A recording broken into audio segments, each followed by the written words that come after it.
Hello everybody, welcome to another blog video, and today we'll be covering our 2 weeks in Colorado, or just about, and I guess we should call out that this will be the last vlog for kind of our phase 1 of our sabbatical mini retirement, which was the skiing in North America.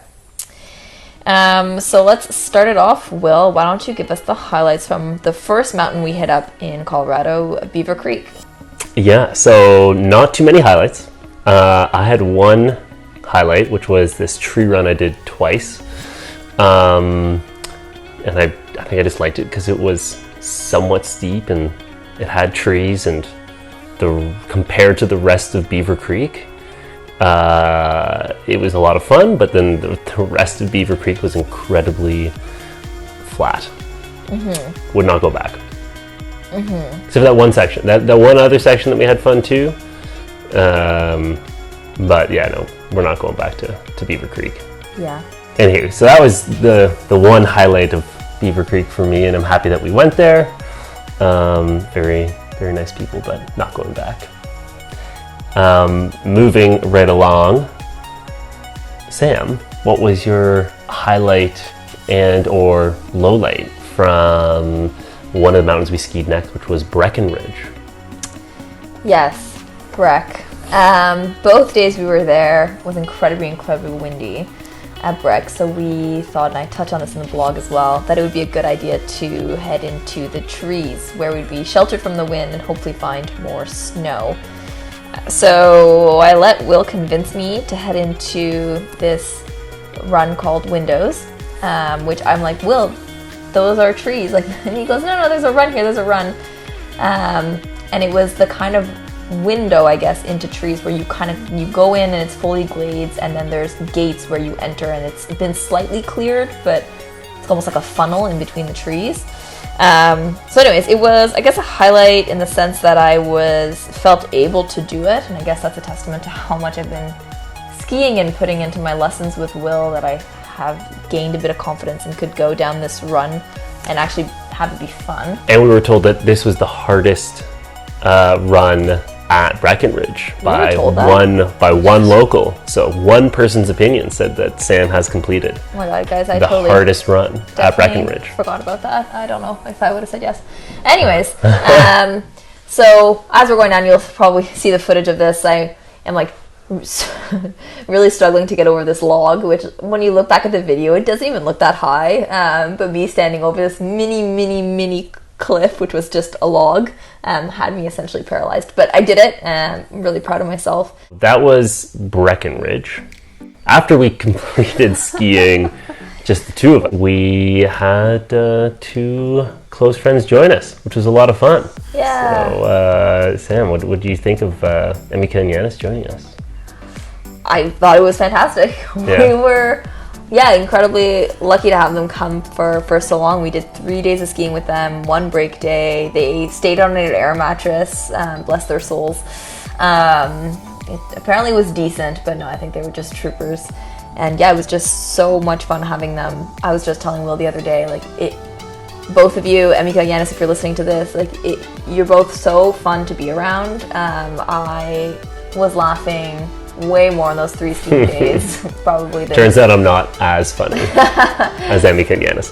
Yeah, I mostly get instructions from Will. I mean, you can't laugh at his skiing, he's too good, Sorry, Yanis, I'm not saying I'm laughing at your skiing or anything. But we did start off the trip with a powder day with the 2 of them at Vail, which we weren't expecting. No, it was definitely the best skiing that we had in Colorado up till that point. Mm-hmm.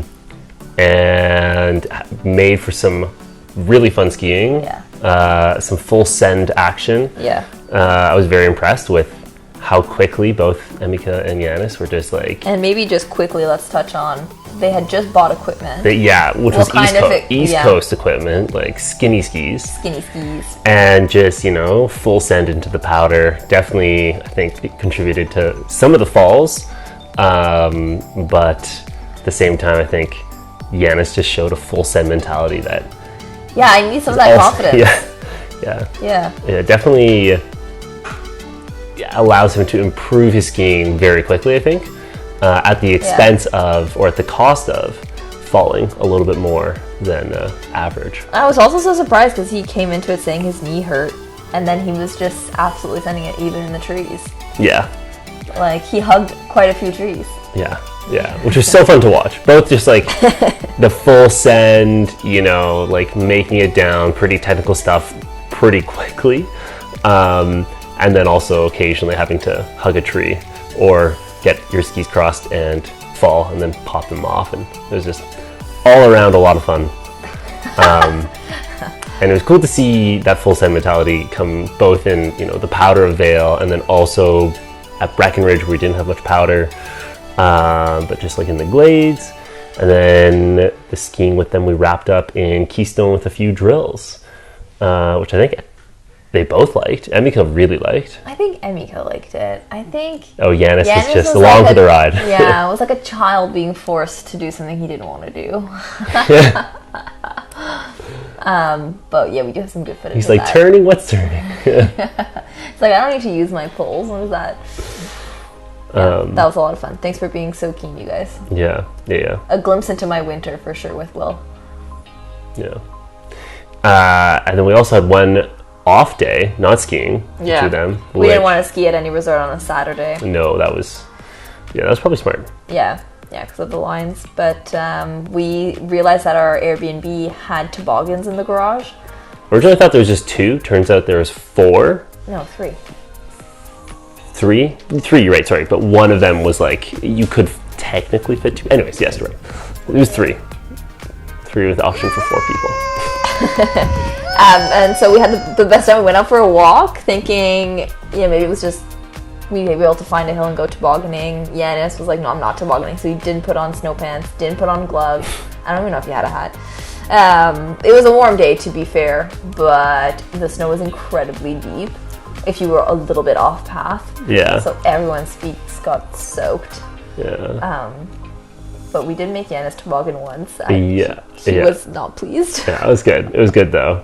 And I feel like that toboggan hill that we found was like a good example of how not steep parts of the Rocky Mountains in Colorado are. Yeah. Like it's definitely weird. All right, well, why don't you tell me the next section was with your mom and dad in Vail. A special mountain for your family, and you were finally able to experience it with your parents. So tell me about that. Yeah.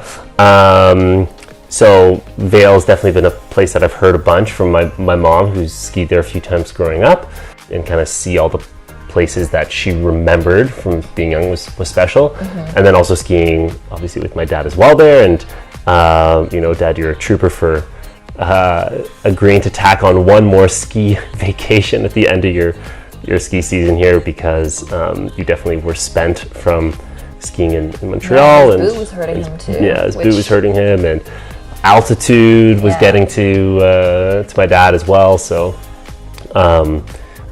really just happy that I was able to ski with both of them out here and see them during this sabbatical. And I've got a little bit of footage of both of them. Oh, and I loved that a stranger came up to us. And I think it was just you. No, it was you too. No, my mom was definitely there. Okay, so a stranger came up to my mom and I. I was just kind of like, oh, like your skiing is so incredible. And not gonna lie, I've heard that compliment directed to me sometimes. So my first thought is like, oh, like I almost said thank you, but she was clearly directing this to my mom. Oh, that's funny. I hadn't heard that side of it. Yeah, it was, and and it's true. My mom's an incredible skier.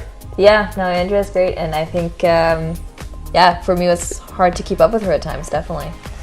And we also got to find a few like new runs that we had, or sections of the mountain, because Vail's massive, with your parents. Yeah.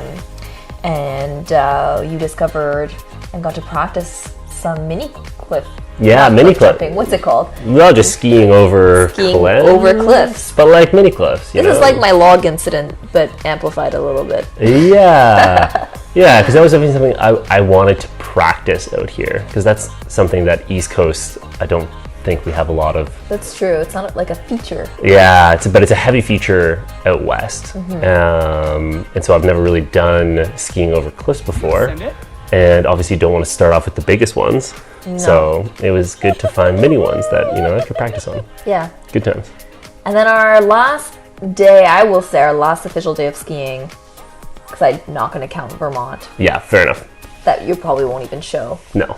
But anyways, we had snow on. It was literally snowing, and there was snow on the ground, and so we got our last day at Vail with a bunch of snow, which was incredible. Oh, so fun. And we, I think, lost Will to the trees. Yeah, I was basically always in the trees. Not just glade runs, like people, again, the forest, just full on trees. It's where all the snow still was. Yeah. That was definitely a very special way to end the trip, I think. 'Cause that is definitely like the last day of skiing in my mind as well. Yeah. Which would have been day 37 on snow. Yeah, so skiing with my parents, having a snow day, and it being Vail, which also was kind of like an objective. Like skiing Vail was an objective for me. So we skied a lot of Vail, and I don't think we'll be going back.